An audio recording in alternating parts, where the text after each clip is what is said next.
Muy Hola, buenas hola. noches a todos, ¿cómo están? Tenemos aquí el honor y el gustazo de tener una noche más compartiendo con ustedes el día de hoy. Aquí me acompaña Trabito. Mi estimadísima, queridísima Yuna, gusto, placer y privilegio acompañarte. Y bueno, fuerte el abrazo a todos los que nos están ahí acompañando en casa, a través de la laptop, a través del celular, a través de su desktop, bueno, todos sus dispositivos. Es como siempre un privilegio que nos regalen este espacio para escaparnos un poquito de la realidad, de las vicisitudes de la realidad y también compartir y aprender un poquito con siempre, como la tradición de los invitados internacionales que tenemos por acá, bueno, nacionales e internacionales que siempre nos acompañan en este menos ratito agradable. Hemos tenido de todo tipo de sorpresas y calibres y no es la excepción, definitivamente. Sí, claro, como dice Okay. Tabito. Bueno, ante todo, bueno, dale, dale. Es que como pausaste, perdón, Tabito. Pero no, como dice Tabito, hoy tenemos un invitadazo, la verdad es que nos tiene sumamente emocionados, porque la verdad es que antes de iniciar con lo que Tabito nos va a presentar, queremos también agradecerles a todos y recordarles a nuestro patrocinador del día de hoy, que es Mats Energy. Aquí estará el loguito de ellos. Y de una vez dándole paso a lo que es a Tabito para que nos presente el nuevo invitado. Buenísimo, buenísimo. Bueno, nos faltan, nos faltan palabras para traer todo, para resumir todo el bagaje por el cual viene este caballerazo invitado de lujo, nacido en Ohio, Estados Unidos, según sus propias declaraciones, originalmente de Cantón, Ohio, y después de ahí crece en el norte de California para luego transferirse a Los Ángeles para trabajar lo que es la industria del cine, cómics y entretenimiento. Es un distinguido creador de cómics, escritor, artista, ilustrador, nacido el 3 de noviembre de 1970, bueno, un roquito como nosotros, conocido por su trabajo como ilustrador para editoriales como Marvel, DC, destacado, un hombre que se ha destacado como artista de storyboard y diseñador conceptual en recientes producciones cinematográficas como los Transformers, Ultimate Avengers II, Freddy vs. Jason, Austin Powers, She-Hulk e incluso de la franquicia de videojuegos de God of War. Todo un poco.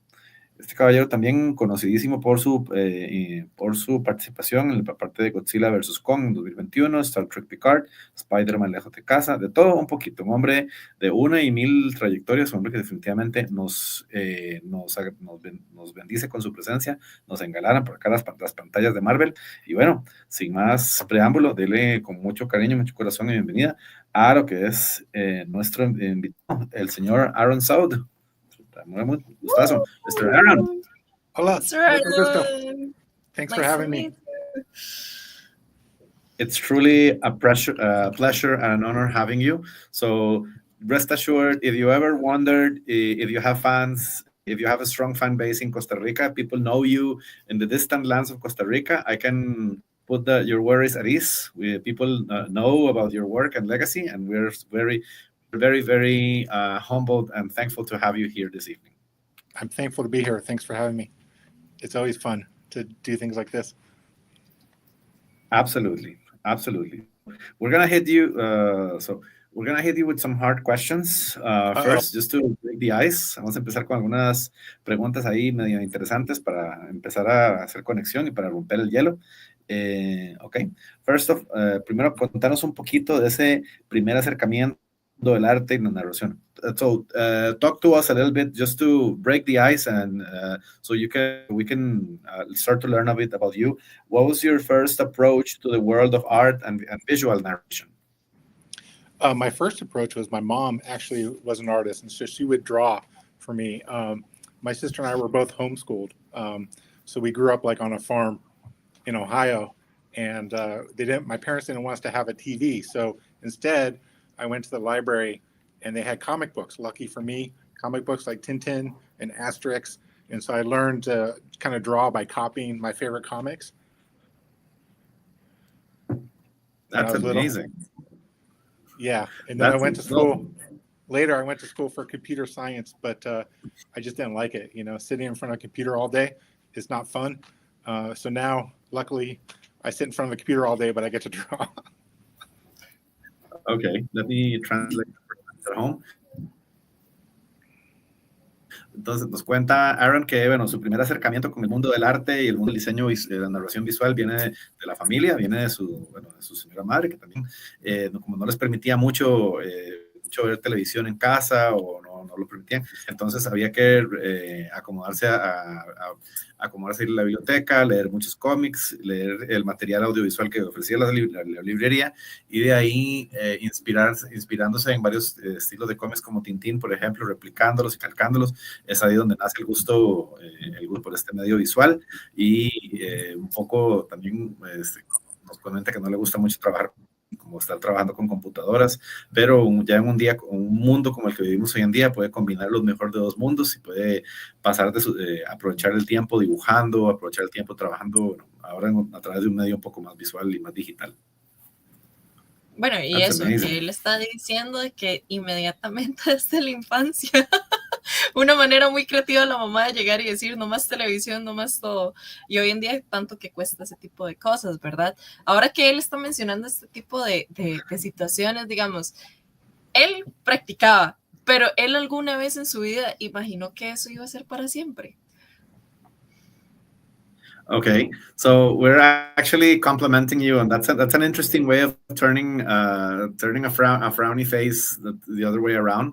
Like the fact that we were not able to have as much TV, and we were able to express that in an artistic way is helpful. But the question from you now would be like, did it occur to you back then that would be like the one main feature that would drive you, or it would become your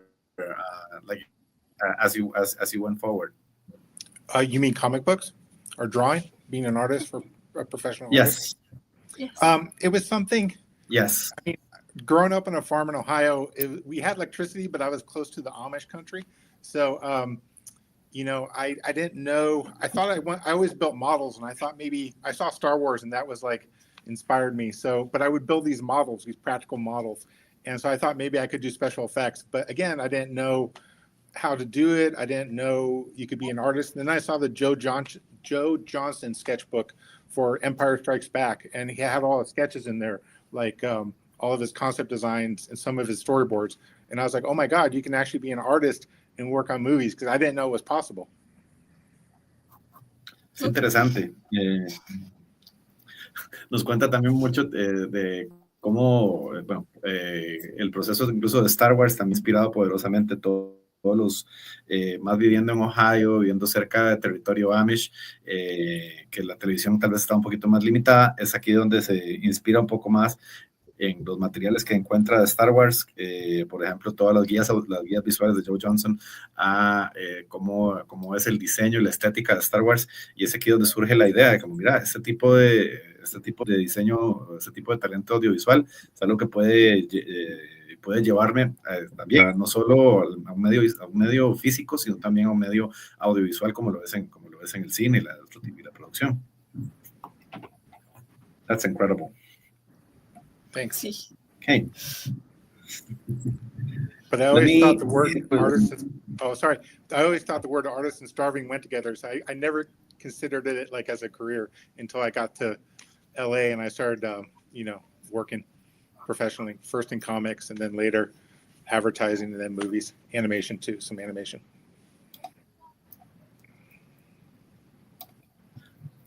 Interesante.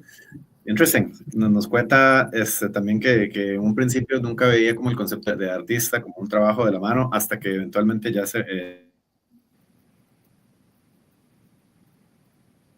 mis conceptos y empieza a utilizarlo como parte de la carrera profesional. De hecho, ¿cómo cuesta, verdad, que al inicio que al artista lo vean como un trabajo? O sea, hasta que uno no ve que empieza a ganar de cierta forma, digamos, uno lo ve al inicio como un hobby y uno se siente como parte de que está creando algo, pero es como más que todo como para uno, o un momento en el que él dijo, no, vamos de una. It's interesting how challenging it can be at times to transition that mindset that it is that you're focusing on a hobby, rather you're focusing on a career, focusing on a passion. And I mean, it's an interesting challenge, but it's a pretty rewarding and insightful when you're able to grasp it and leverage it. Definitely. Getting paid to do something you love is like a dream come true. Because I actually look forward to going to work every day. I always joke that I would do it for free. I would do it for free. The fact that I'm getting paid for it is pretty incredible. It's an extra. Interesting. Nos comenta que ya llegado a este punto donde puedes combinar de tu pasión con la profesión, es algo sencillamente bastante gratificante y bastante enriquecedor. El hecho de que vos estás dibujando, ilustrando, mira, te pagan por ese trabajo, por ese oficio, es algo sumamente recompensante. Okay. Él está diciendo... Sorry, Aaron. A ver si... Sí, dime. Ahora sí. Sí, estoy aquí. Perdón, es que no sé si estoy como con el...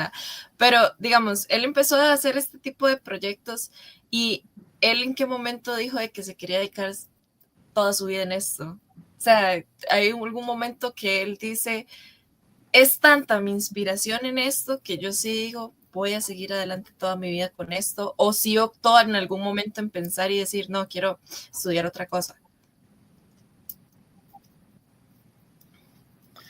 What was the key moment for you when you said, this is the sort of thing that I want to devote my life to it? Or were there any moments throughout the road where you said, maybe I should invest my time and energy and other type of efforts versus like, okay, here's what I know I am, I am mission with, and I want to do this for the rest of my life? Right. No, that's a good question. I started working in comics when I was 18 or 19, and I was doing this like low budget black and white comic, and I was penciling and inking it.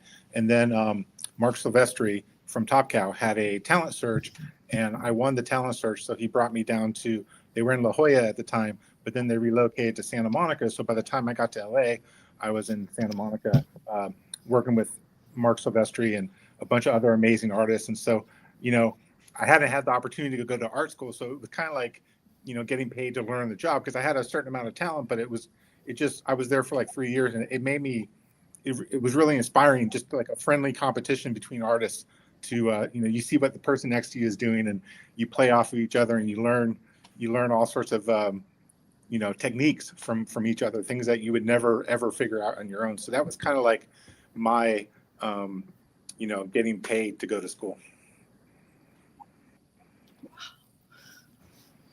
Wow. But it's a lot of work, a lot of long hours, a lot of coffee and a lot of overnighters. But when you're that young, you can stay up all night. Now it's like I don't want to. Yeah.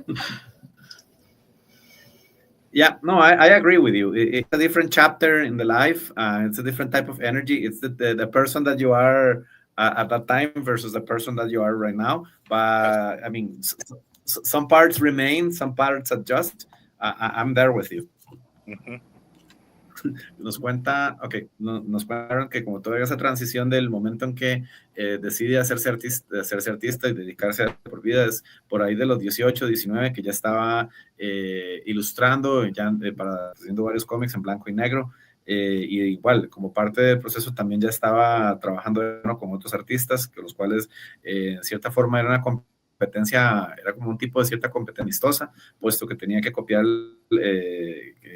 como que se siente como la rivalidad, no como la rivalidad, sino como que se inspiran entre sí mutuamente y tienen ese tipo de competencia amistosa entre parte y parte para tratar de salir adelante, para tratar de mejorar su oficio, mejorar su habilidad, y eso, esa inspiración, que eran momentos donde uno podía trabajar por largas horas, podía dedicarse así como así, al 100% en alma, vida y corazón, son ese tipo de momentos que lo llevan y lo inspiran a convertirse, ok, ese es el tipo de oficio, el tipo de trabajo al cual me quiero dedicar al 100% de mi vida.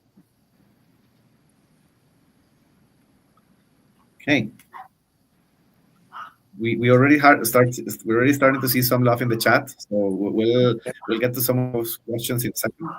So, but rest assured, we're starting to see a lot of love from the people here in Costa Rica and Latin America, wanting to know more.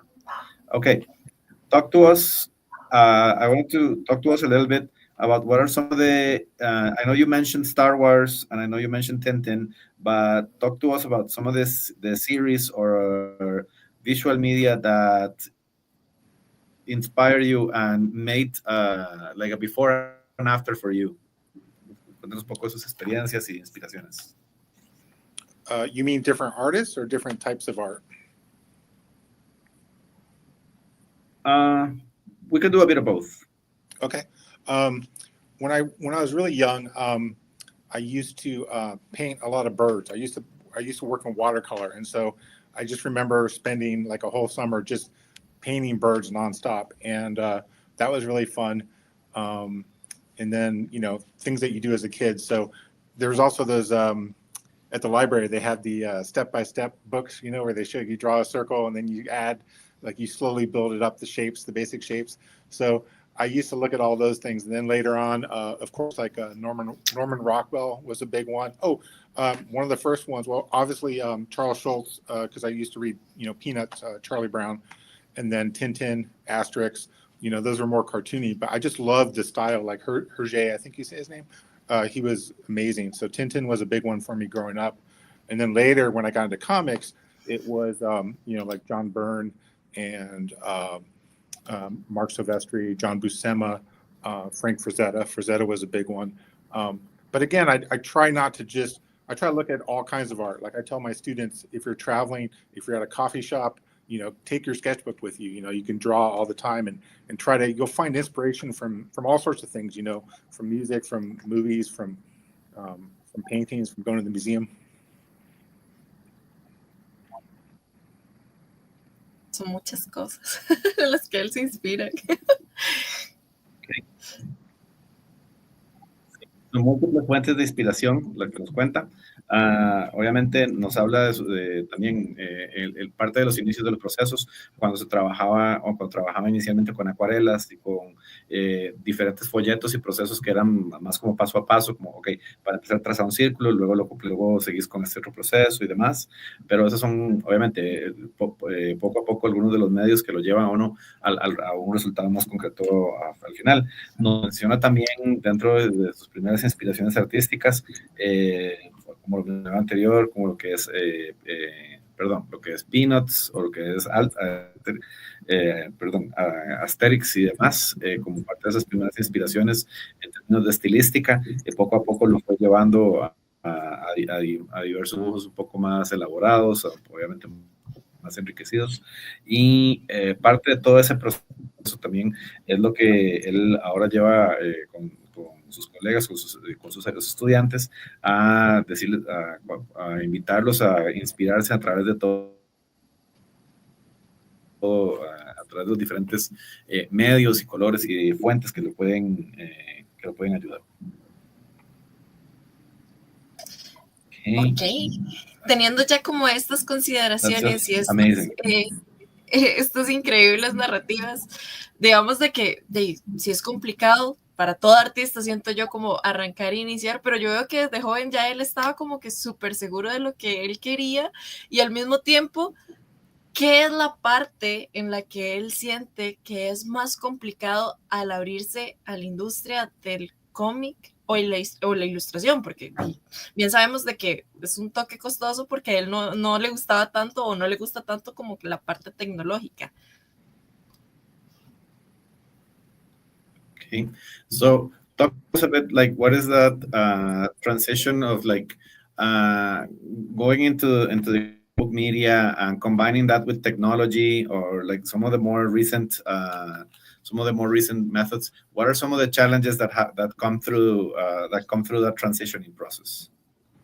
Sure. Well, when I worked in comics, it was all traditional, right? So we would actually pencil and pen on paper on big Bristol board, and we actually used to like FedEx the pages in. But now everything's digital, even in comics. So when I transitioned from comics to advertising to do commercial work, and then I've even done some theme park stuff. I storyboarded the Simpsons ride at Universal. And then I worked for Stanley Media for a few years, which was like one of my, highlights. But nowadays, I mean, actually, you know what? The Simpsons ride was actually the last storyboard that I did on with pencil and paper. And so all my friends were making fun of me. They're like, you gotta learn how to draw on the computer. You have to learn Photoshop. And I kind of knew it, but the Cintiq tablet came out, and I remember trying to draw on a Cintiq, and I couldn't. It was so slippery, and I felt like, in that movie Bambi, when she's trying to stand on the ice and she's falling, like I couldn't. It took me like 2 or 3 months to get comfortable with Photoshop. And now, of course, Photoshop's my best friend. I have an iPad Pro too, which I really like, and I have Procreate for the iPad, which is great because you can just travel with your iPad. It's really nice. But nowadays, and obviously 3D programs, I use a lot of SketchUp. I'm using a little bit of Unreal right now. I don't know how to build in Unreal, but Blender is a good one. I mean, there's so many good programs, and I'm trying to learn them as fast as I can. But for storyboarding, I think really just as long as you can draw, you're going to be fine. The technology is like an extra kind of a bonus or a time saver. Like a lot of the Marvel movies I work on, they already have these really complicated sets that they've designed, and they'll give you the 3D model. So I can just kind of fly the camera around, and it saves me time because I don't have to draw backgrounds. That's amazing. That speaks volumes of just how technology keeps advancing, and how you, although you need to get up to speed with the latest technology, there's always a traditional component that becomes a strong foundation, and helps you, and helps you continue to work on the trade. Mm-hmm. Let me translate it for folks at home.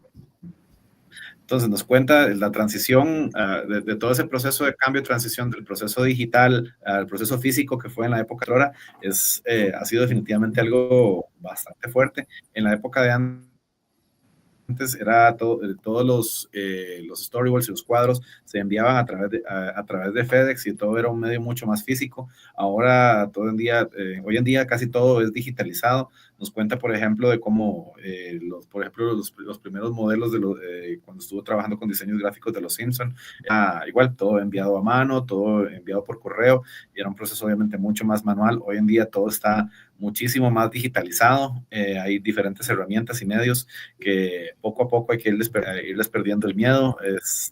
Sí fue un proceso obviamente meticuloso, paso a paso, de las diferentes herramientas, y también cómo aprender a manejar Photoshop, cómo aprender a usar Blender y diferentes otras herramientas que ayudan a facilitar el proceso, pero sí se lleva su periodo de aprendizaje, y el hecho de tener unos cimientos y una formación inicial era el proceso original, más ilustrado a mano, con más detalle, también ayuda de manera muy fuerte a poder aportarlo y adaptarlo a las tecnologías modernas. Nos habla, por ejemplo, de los modelos ahora en 3D, por ejemplo, de Marvel, que ahora pues tomar el modelo digital, rotarlo, ajustarlo para poder colgarlo, y mucho de esa formación inicial, o de esos primeros comienzos, es lo que te ayuda a poder atraerlo a la realidad moderna. Okay, no sé so si I have Perdón.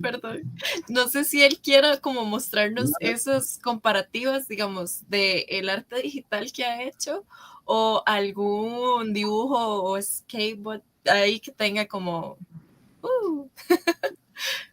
So you caught our interest and our imagination, and we're actually wondering if there are some examples or any material you can share, so that we're able to see some of those examples of what was more like the previous manual work versus some of the more digital productions that we do more nowadays.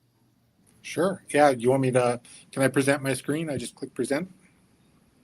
Yes, you should have an option that says share screen.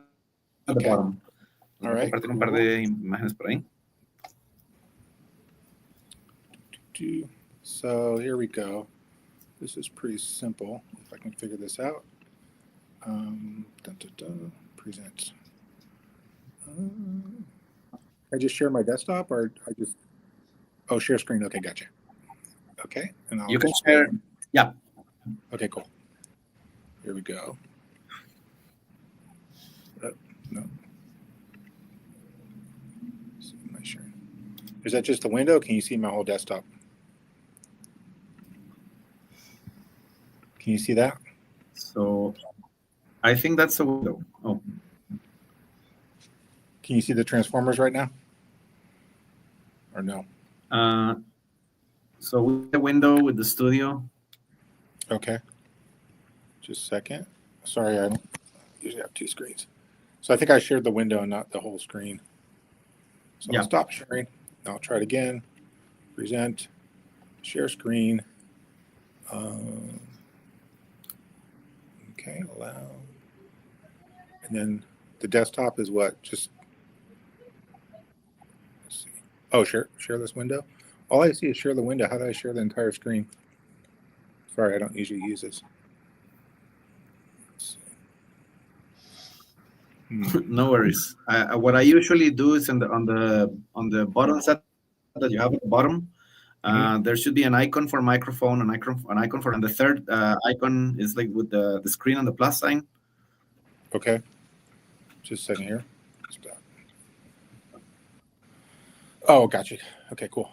So, sharing my, cool. Okay, I think that worked. Thank you. So tell me if you see this. Is it okay? Is it working? Not yet. We're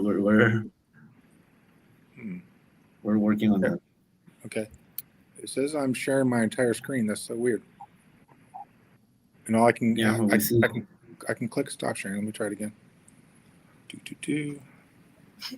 Está tan chido el trabajo que no quiere salir todavía.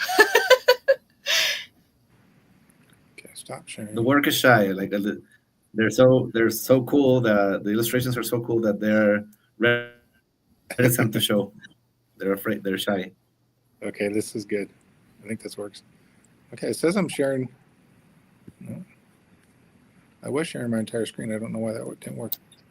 That's so weird.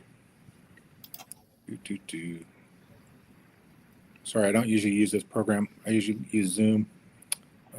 Stop sharing. No problem. Okay, that's sharing the window, right? Trying to get the screen. Yes. Oh, wow. Inception. Share screen. Okay.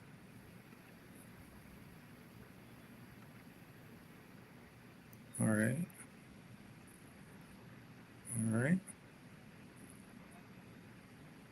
Huh. That is so frustrating. It gave me the option a second ago, and now I'm not. Stop sharing. Are you using the present button on the right or the share icon below? I was using the share icon below. Is that the better one? Okay. I just went to the plus. Let's share screen. Yeah, that's the one. Yeah. Okay. Yes. And then it says allow to see your screen. Yes. Okay. And now it goes back to share this window. Maybe I share this window. Oh, I see. Okay, here we go. Ah, look at that. Is that working? Is that working? Yes. Woohoo! Ahora sí. Okay. It took me an hour and a half. We're there. Got it. All right, cool. Got it. Okay, so this is some concept art that I did for Transformers at Universal. Here's some of the movies I've worked on recently. Secret Invasion, Black Adam, She-Hulk. I just worked on the new Predator movie, Predator Badlands, that comes out in November. But these are some of my favorite shows I worked on. Godzilla, Fat Boys for Life. Spider-Man was fun. Maleficent. So this is these are some storyboards that I did for Secret Invasion. So I can show you an animatic real quick. So the director and I got together and we looked at a bunch of old like film noir movies, and these are some influences that we were kind of inspired by. We're trying to, you know, copy the mood of like a spy thriller. So I'm going to show you the Animac. This is very rough. This is a very rough.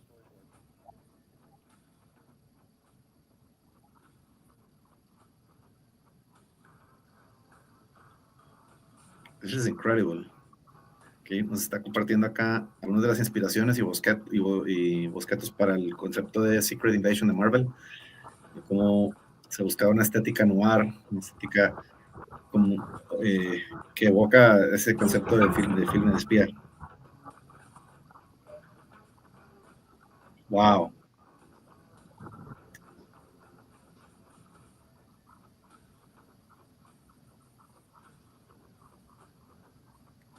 Ay, lo increíble que se ve. Y saber que tal vez eso pudo durar meses, solo para 3 minutos. O sea.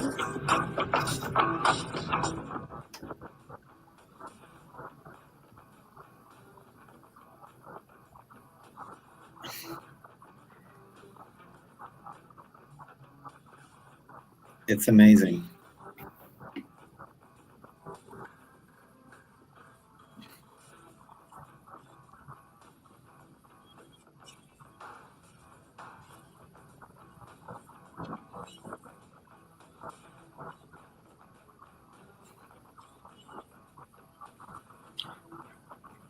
And normally, how long does it take to like put? This one I think was a couple of weeks. We did a bunch of different versions, so this is just the first pass. Okay, ese es un trabajo de aproximadamente 2 semanas de trabajo. ¿Y cuántas horas trabajando, Tabito? Okay, so about 2 weeks, but like how many hours per day does that translate into?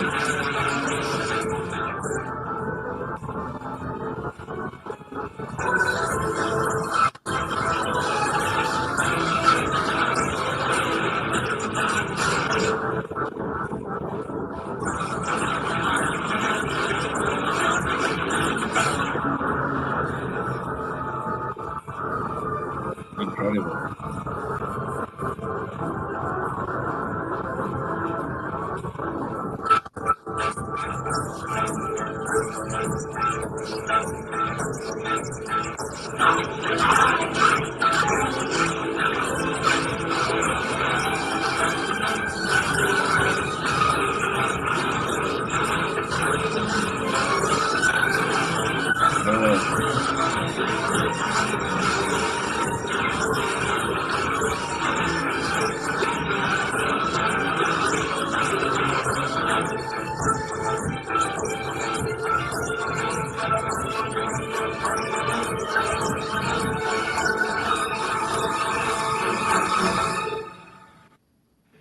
So you can see that was a really quick. Wow. A lot of those drawings were quick. You can see my director had like the smiley faces, and we were trying to figure out, you know, we had some actual locations. So sometimes rather than draw the background, I just use the photographs. And then the other director that came in wanted to do it more realistic, like the Bourne Identity. So that was a big one too. So those are my rough thumbnail storyboards. And then if I have more time, like this one's very, very rendered, the Nick Fury one. Because if I have time, I was on this show for 13 months, which is really a long time. So I was able to kind of actually polish and do shading on the storyboards. So there's the final shot and my storyboards in the bottom. But this is more typical. This is from Godzilla versus Kong. The code name was Apex. And so this was really fun because when I was a little kid, I always used to love Godzilla and, of course, King Kong and games to draw Mecha Godzilla. That was really fun. This is a TV show for Netflix or Amazon. And then The Boys. I worked on The Boys for Amazon. Did a couple episodes of that. Here's some storyboards for She-Hulk. And again, on the Marvel shows, a lot of times if you're lucky, we have a long time to do this stuff. So these are more polished storyboards. So I can show you, what we did here. The reason why these storyboards are so polished is because there was an old TV show, I think in the 80s, with Bill Bixby and Lou Ferrigno, where he just painted green. And so we were making fun of that. The She-Hulk is a comedy, so we were trying to make fun of that original title sequence. And so we had to get Lou Ferrigno to sign off on it, and I think Universal owned the rights to it. So we had to present this to Universal, and then they gave us the rights to do it. So this is the final product. Increíble. Amazing. Aquí nos está compartiendo algunos de los resultados y algunos de los trabajos del storyboard que llevan a la creación de She-Hulk, que parte también de lo que nos cuenta por acá es el pulido y el tipo de el trabajo en el color y demás, de cómo parte del proceso de negociarlo entre Marvel y Universal también, que fuera reminiscente, que fuera evocando la serie original de Bill Bixby del Hombre Increíble. La vimos y la vivimos por ahí. Va también de la mano con todo el diseño y el pulido para asegurar, obviamente, nunca olvidar el hecho de que es una comedia, pero el hecho de que está tratando de claramente detallar paso a paso todos los diferentes colores y procesos que conlleva. This is incredible. Thank you. It really... It was fun. Yeah, this is mind-blowing. So you see, you're getting a lot of love in the chat. Alex here, saying that the work from Godzilla vs. Kong looks just amazing. We also have Jose that is wondering if we can go just have a quick look back at the Transformers one, because that was one of his favorites as well. Oh, sure. I think there might be some more. Let me see. So this is Star Trek Picard. I'll go back to Transformers in just a second. So this is for Stargirl. These are quick thumbnails. This is a TV show based on that DC comic, Stargirl. And so here's like my thumbnails. Sometimes I'll do really quick. You can see how quick and loose, like just to kind of block out the sequence. And then once the director approves those, I'll do a more finished drawing. So that's my rough sketch, my thumbnail, and that's the final frame. Okay. And this is Fear of the Walking Dead. This was really fun. We did that down in Rosarito in Mexico. This was super cool. I did 2 seasons of Fear of the Walking Dead. Let's see. Okay, so this is pretty cool. So this is from The Boys. I remember 2 of The Boys. So you can see my storyboards in the top and the final shot in the bottom. Este es un ejemplo de los libretos como están viendo, de la serie de Logros de Amazon, y como todo el proceso de cómo el storyboard termina convertiéndose en parte de la historia final. Ahí con estos ejemplos también nos contó un poco de cómo esos primeros borradores, los primeros monstruos se van puliendo poco a poco, dependiendo obviamente del tiempo disponible y demás, pero cómo llevan últimamente al proceso final. I remember this scene. This is a bit hard to watch, but it was mind-blowing. So that was really fun. And then here's another show I did a while ago called Zoo. This is a pilot for CBS. So I got to spend some more time in these. My storyboards at the top and the shots on the bottom. This is the preview of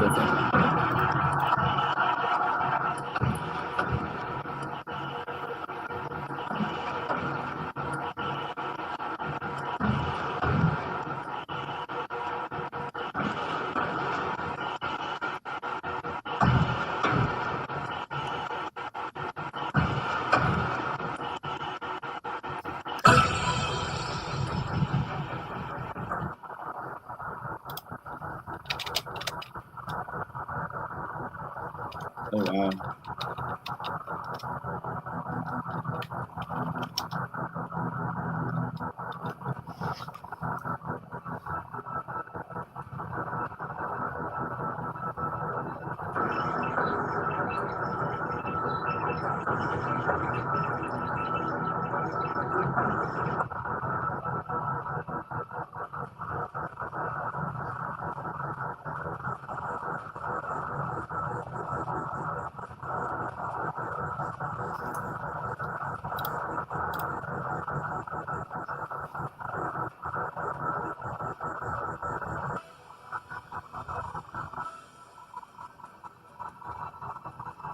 Ver esos gráficos así me siento como cuando uno prendía el Play 1 y se emocionaba todo.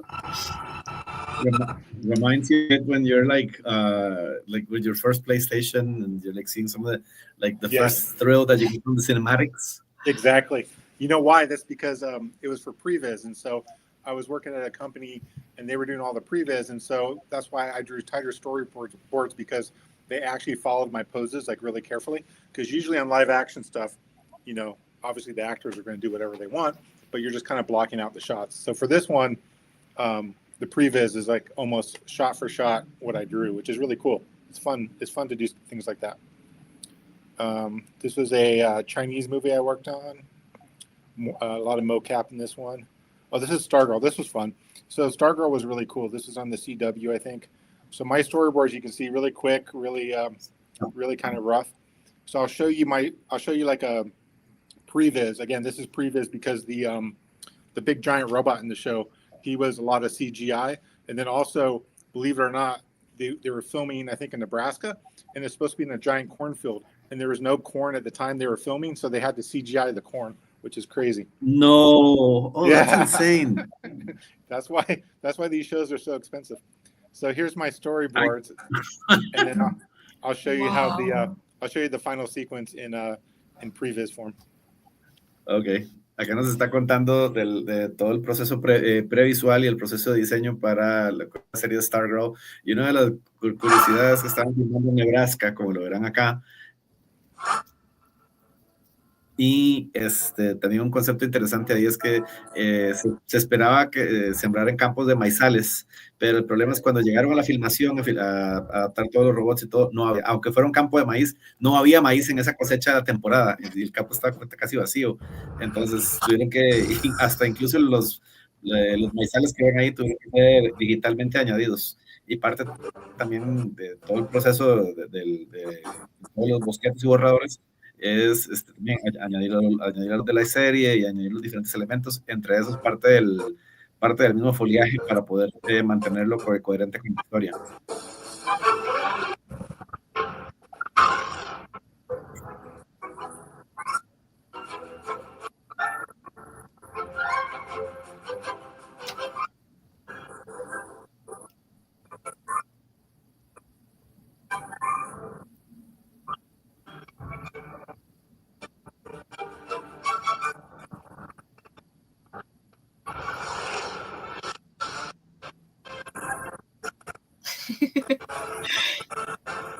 Incredible.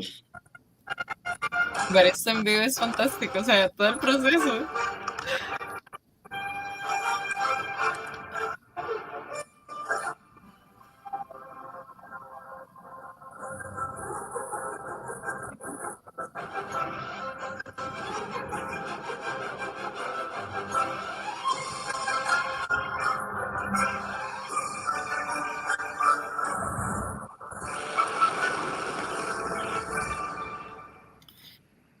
So that was a lot of fun. Is there any level of...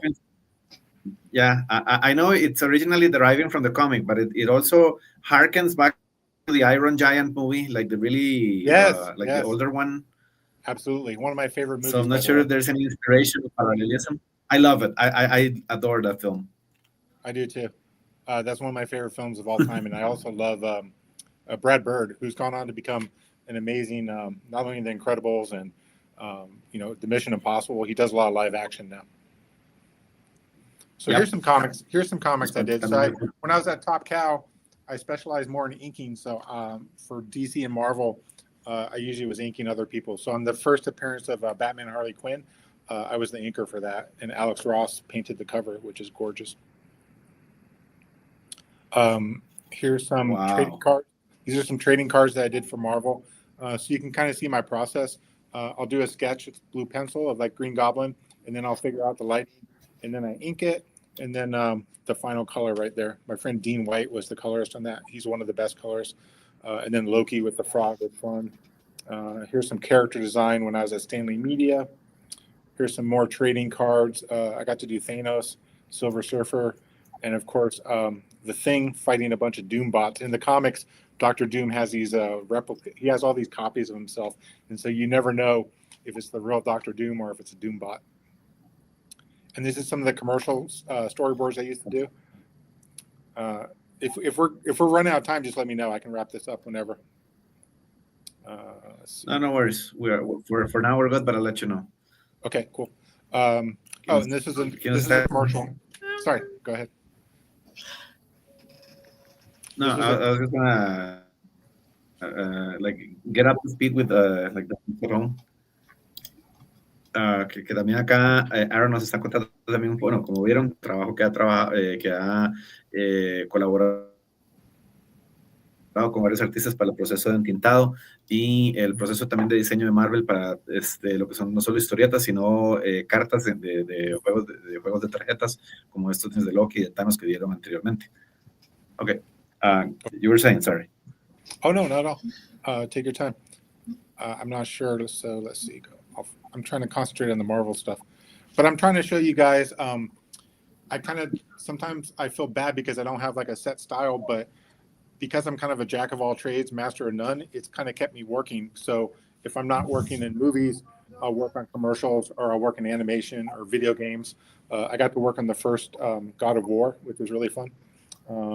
So yeah, it kind of helps. I always tell my students to, be as versatile as possible. So try to do cartoony stuff, do realistic stuff, paint, draw, sculpt, whatever you can do. So this is an animated commercial, which is funny because I grew up loving Snoopy and Charlie Brown. So I actually got to draw those characters. This is some character designs. My friend Steven Silver and I were messing around to try to come up with some different characters for the show. And then these are the ones they went with, and this is the final commercial. You can see it's pretty dated. Oops. Oh, that's from The Simpsons, right? But this is the final commercial. It was for MetLife.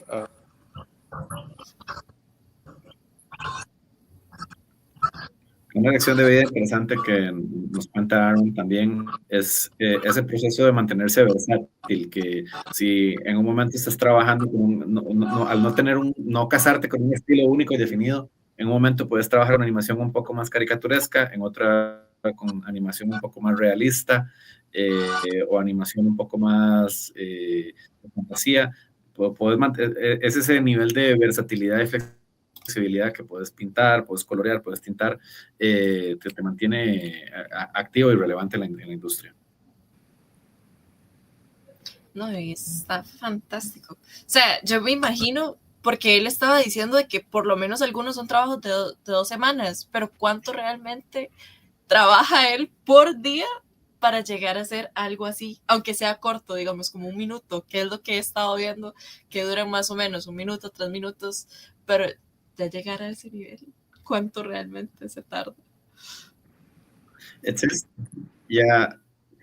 What Yuna's comment saying is like, it's interesting how just a 2 minute, 3 minutes experience, it's driven by the result of the 2 weeks work, but within those 2 weeks, like how many hours, how much, like a large percentage of the day is spent devoting to every single shade, every single color.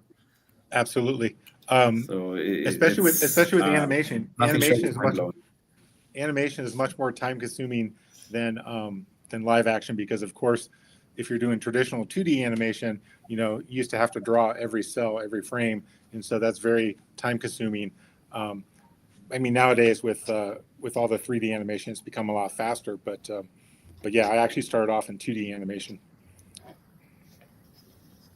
So this is for the Simpsons ride, and this is the last project. We don't have to watch the whole thing, but this is the last thing I drew on pencil. So you can see this is actually pencil and paper.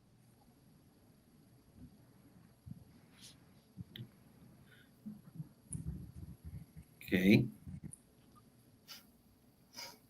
Son algunos de los conceptos para la atracción en Universal Studios de los Simpsons y todo el concepto y diseño.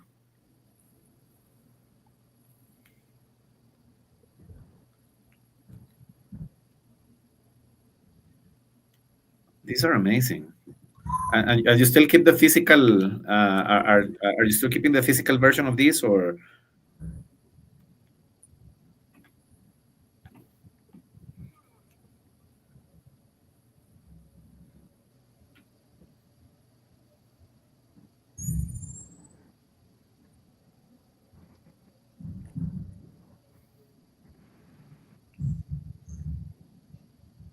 these are just incredible. Thanks. I really like one. how. Oh, thanks. Yeah, they show a very vivid, like they tell a very vivid story throughout the sequence of events. That was what was so fun, because in animation, a lot of times, I think the script was only like 2 or 3 pages long. So I got to come up with a lot of visual gags that weren't really in the script. So like the whole thing with my whole tribute to Raiders of the Lost Ark, where he's getting chased by the big ball. That's why I threw that in there, and the director loved it. So I think it made it into the final ride, which is really cool. And here's some character design for a commercial. Nos cuenta. This is a Flash. We did this in Flash animation. So this is a design for the tiger, and this was the bunny. And these are some of my storyboards. And this is the final. Algo interesante que nos cuenta Aaron acá también es el hecho de cómo el hecho de contar una narración, o sea, a través de los storyboards o de los libretos visuales, es que también él tiene la oportunidad de crear más conceptos visuales. Por ejemplo, cuando mostraba ahorita de los Simpsons con la bola cayendo, es como su forma de rendir tributo y homenaje a los cazadores del arca perdida, y que incluso eso se volvió parte incluso de la misma atracción al final de la misma experiencia, y no, es algo que no viene como necesariamente detallado en el libreto, en texto, pero a la hora de transformar a un medio visual tiene esa oportunidad de darle ese matiz ese personal y adicional.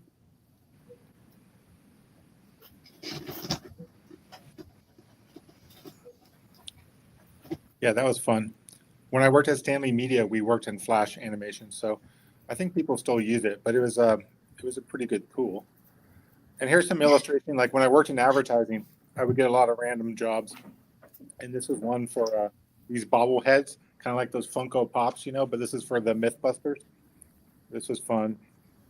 Oh, this is a sketch I did for a Lord of the Rings video game.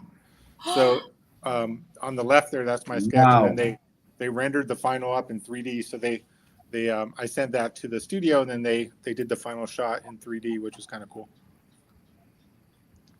And then here's sometimes I get to do like key art for movie posters or video game boxes. And this was one for Hoodwinked 2. So Drew Struzan, really famous poster artist, he painted that cover of the movie poster for Goonies. So we were kind of basing the whole thing off of that. So we took our characters and kind of put them in the same type of pose. And that was my sketch on the left, and that was the final poster on the right.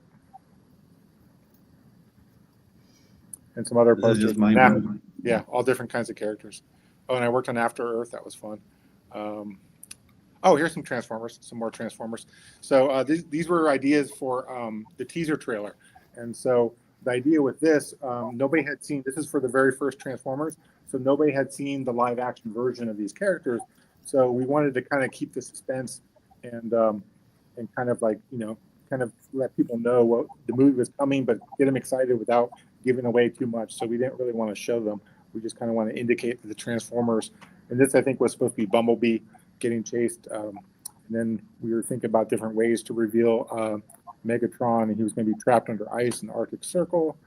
Oh, and this is the one I think we finally ended up using. So it was based off of footage, actually stock footage that NASA had of like the Saturn V launch, and then the Mars rover. And then the idea would be like NASA's trying to communicate with the rover, and all of a sudden this big robot, you hear boom, boom, boom, and this big robot foot comes down and smashes it. So I think that's the one that they went with. That's incredible. And then sometimes I do keyframes. These are some keyframes for some movies that never got made.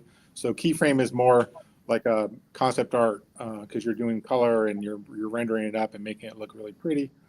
Oh, here's some shooting boards for the Transformers ride at Universal. So you can see sometimes on the right there, I'm working with SketchUp models if I have them, and then sometimes I'm just drawing them from scratch.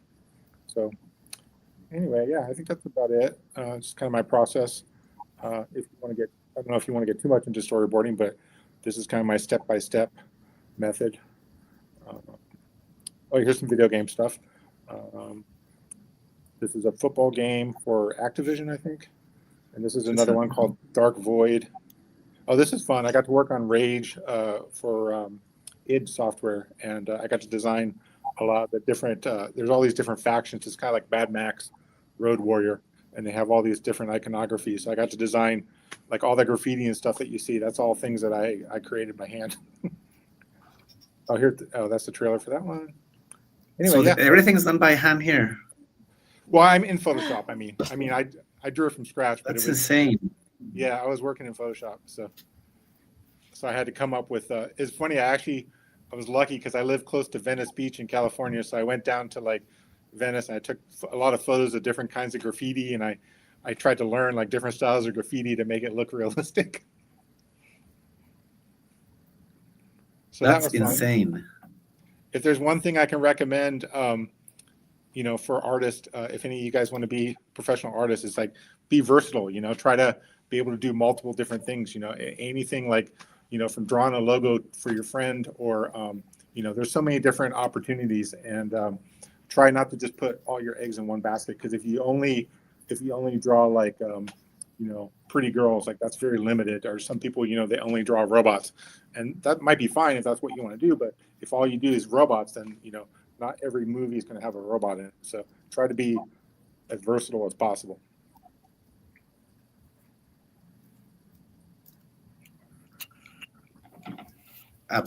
I couldn't agree more.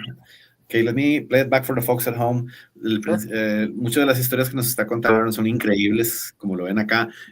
Parte también de cuando nos habló de los conceptos y los diseños de Transformers, es parte de las primeras películas donde todavía visualmente no se había presentado la identidad visual de cómo se luciría un Transformer en escena, y esto...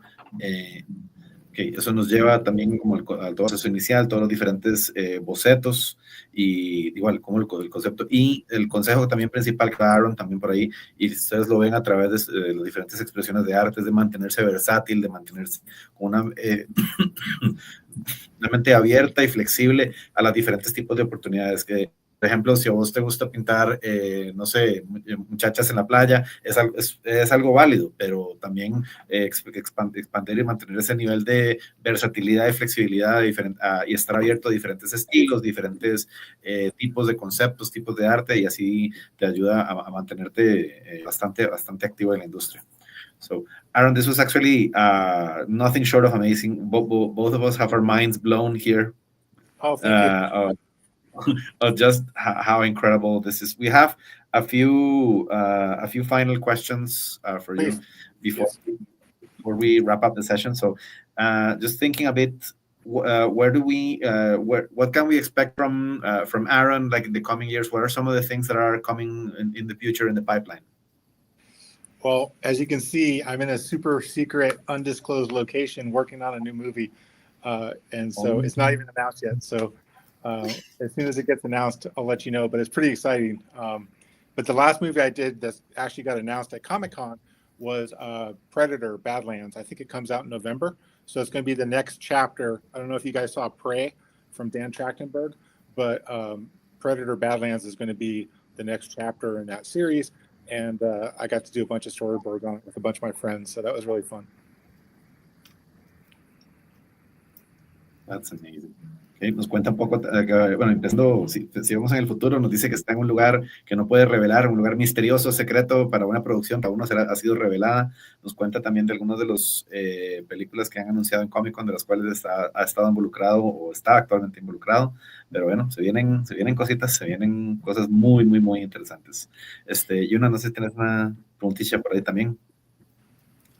Bueno, acá también nos están escribiendo preguntas desde lo que es el chat. Entonces, vamos a ver, acá está la de Gabriel Fuentes. Nos dice Gabriel ahí, ¿qué te inspira para las historias de Star Wars?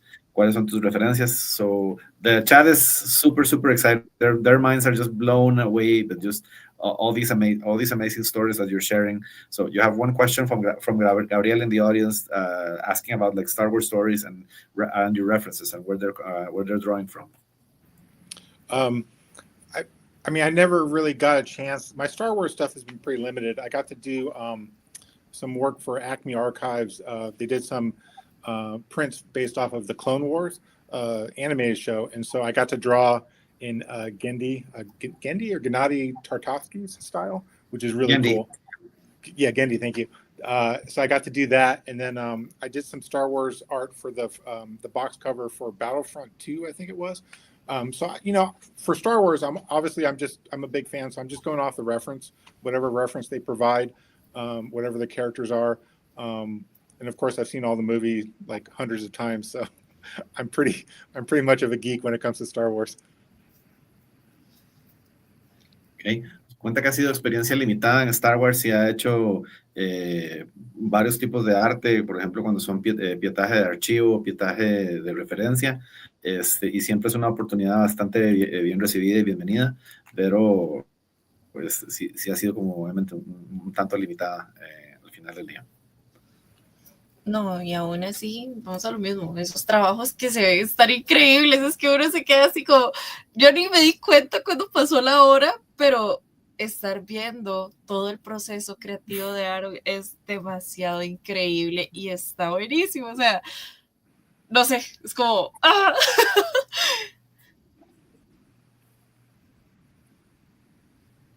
Okay, so last couple questions, so can I know we can wrap it up a little bit. So talk to us a little bit about. I know it's a bit of a dreadful concept for some people, but what do you think going forward? Thinking about like AIs and some of these newer technologies, how will they affect the overall work and the work of artists like yourself?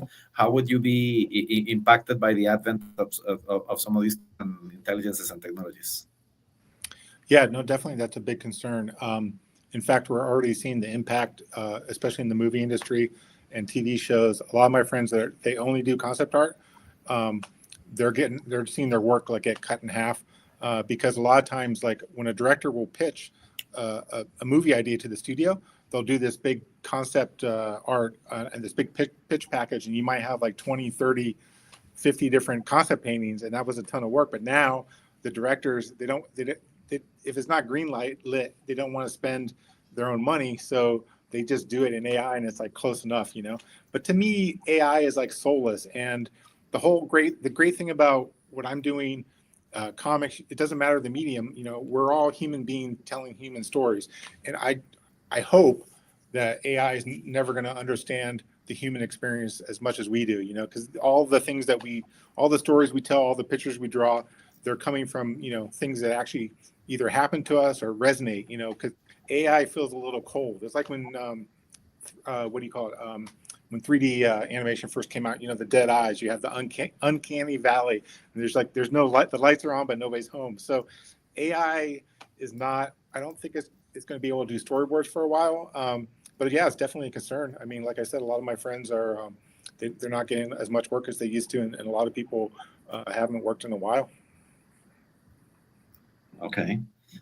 En efecto, el desarrollo y el crecimiento de las inteligencias artificiales, ese tipo de tecnologías, es preocupante porque hay artistas que han visto que su carga laboral se ha reducido significativamente.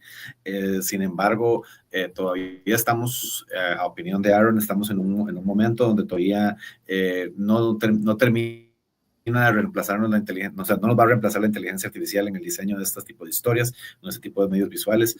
El resultado, el producto de la inteligencia artificial casi siempre se siente carente de alma, carente de esa esencia humana que obviamente somos seres humanos, individuos que compartimos historias entre uno u otro, y ese tipo de esencia, de ese tipo de alma que lleva la ilustración, es lo que una inteligencia no puede, o un producto digital automatizado no puede replicar últimamente. Ok. Y para cerrar o sea, ha sido increíble, de verdad, Aaron, tenerte acá en lo que es el programa, y más bien lastimosamente ya casi que tenemos que ir cerrando, y como para ir cerrando nosotros queríamos hacerte la pregunta de que si pudieras dejar, digamos, una huella en los jóvenes que están viendo hoy el programa, que se quieran dedicar a los cómics o a los storyboards, ¿qué consejo les darías? So, as a final question, what is thinking of like your legacy and your recommendation for young and upcoming aspiring artists in the media? What would be like your top recommendation, your top advice? Kind of like what I was already talking about, is just to be versatile. to learn as many different styles as possible.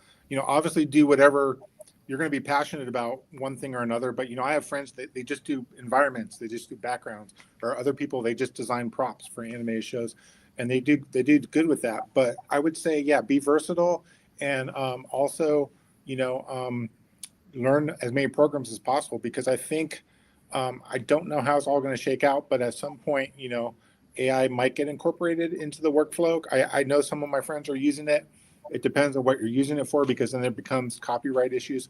So, especially younger kids that are getting into it, there's so much social media and there's so many videos online. Like when I was a kid, before the internet, I would have killed to be able to go on YouTube and like take some of these tutorials and learn how to draw. It's so cool. So now you guys have access to a lot of technology. So my recommendation would be, try to make the technology work for you.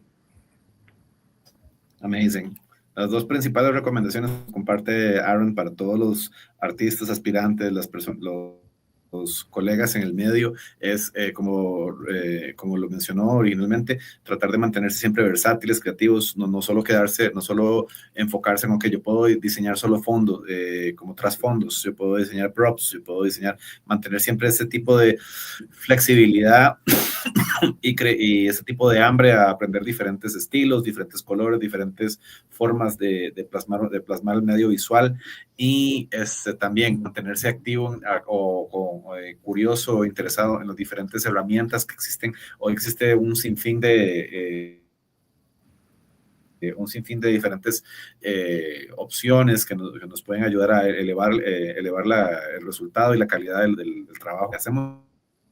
Entonces, la gran invitación es esa, que si él hubiera estado joven con la tecnología que tenemos ahora, con todos los tutoriales que hay en YouTube, estaría igual consumiéndolos desde muy chiquitito ahorita activamente. Entonces, la invitación es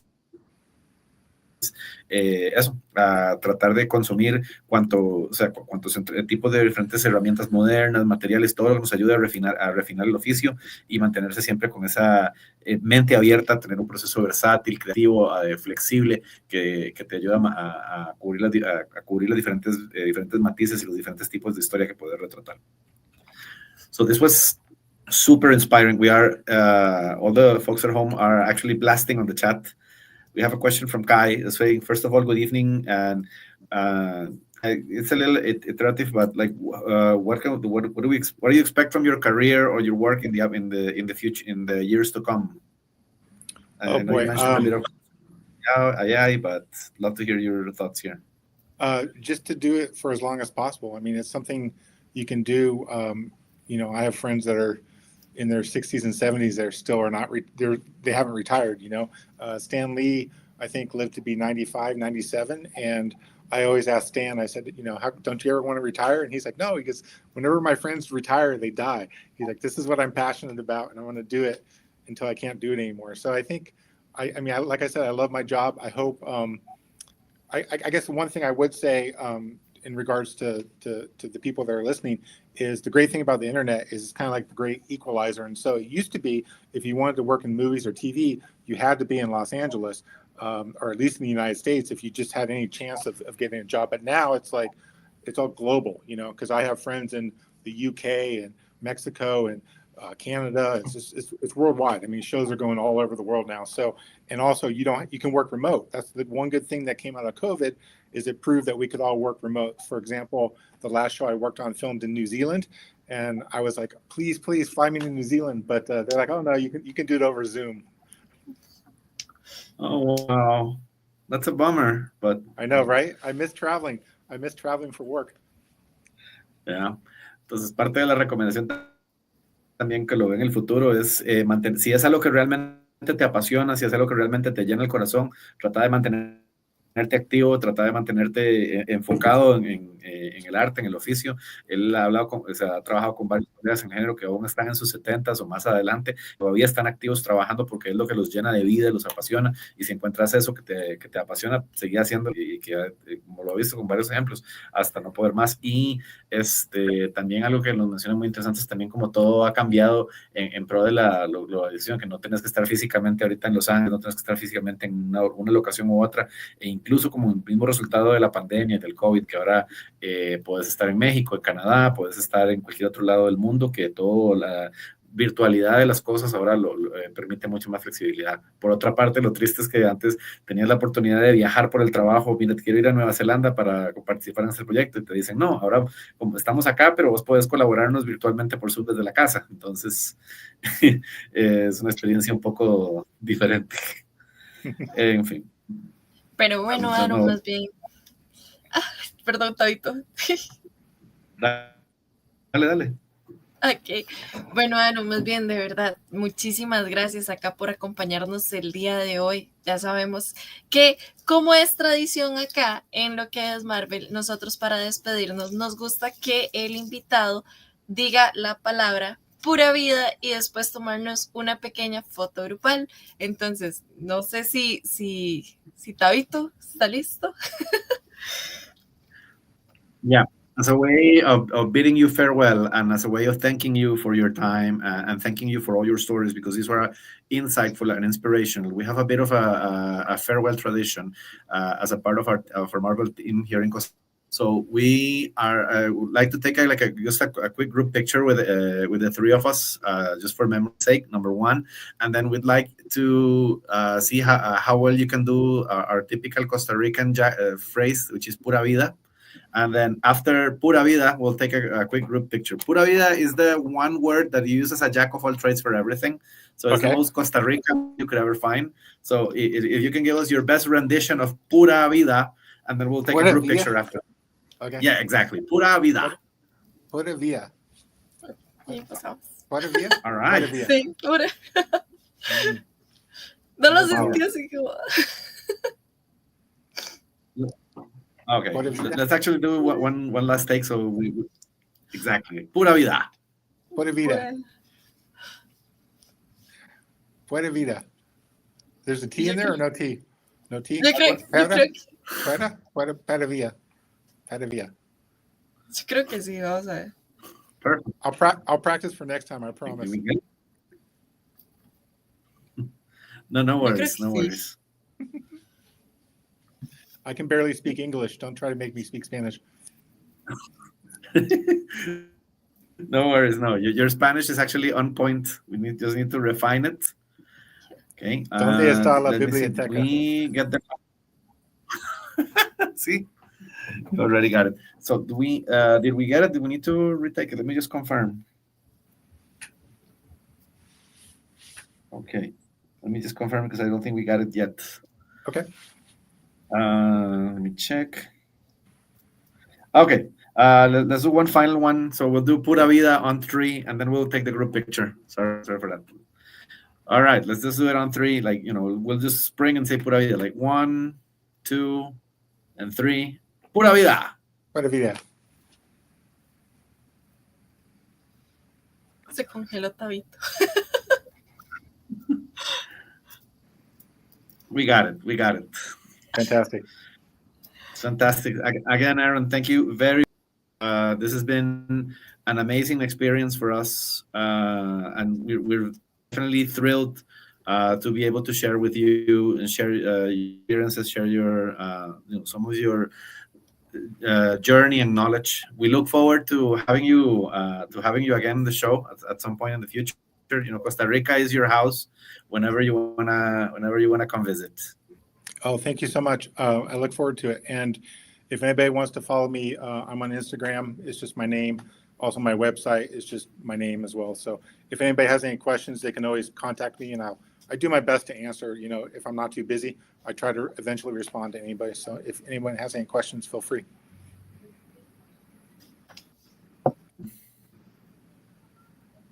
Ya está ahí. No, de verdad, Aaron.